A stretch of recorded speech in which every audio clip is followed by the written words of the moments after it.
I think for graphic design, it's very universal in terms of definition. So for me, graphic design is part of communication, specifically visual communication. We have to know that in film, marami kasi ibig sabihin yan, no? Hindi lang basta mag-entertain. Ang film kasi, it could be experiential, no? So, depende yan sa'yo.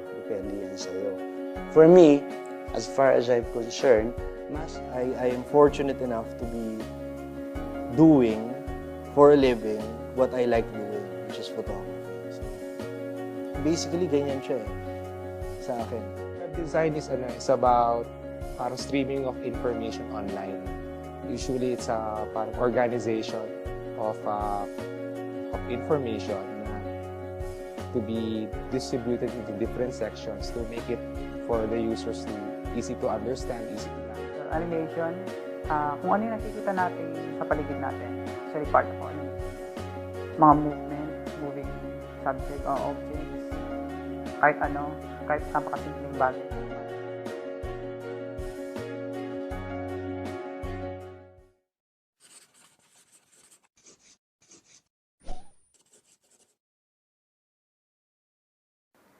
Well, animation, kung ano yung nakikita natin sa paligid natin, actually part of animation yan. Mga movement, moving subject or objects, kahit napakasimpleng bagay na gumagalaw or na yan, animation, tinatawag namin animation yan. Kasi ang animation, series of drawings or pictures yan, na pag frame by frame mo siya, makikita mo yung galaw o movement ng isang bagay. Ang animation kasi nag-start yan sa traditional. In the Philippines kasi, traditional animation. Yung mga 2D na tinatawag 2D animation. Sabi nga sa industry ng animation, ano yan, unti-unti na lumalawak yung industry natin.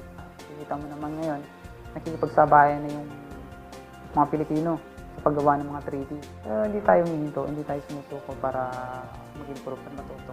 Kaya ngayon, kung mapapansin niyo, mga gawa ng Pinoy, nag-i-improve na. Mapa-movie yan or commercial yan. Kailangan, kung may goal ka, pilitin mo kunin mo, dapat yung mindset mo, kailangan hindi lang humihinto sa isang level lang. Kumbaga, isa puso mo siya, in-advise ko sa mga gusto maging kagaya ko na animator sa animation industry. Kailangan, gusto mo yung ginagawa mo. Masaya ka. Kumbaga, hilig mo siya. passiontoprofession.com.ph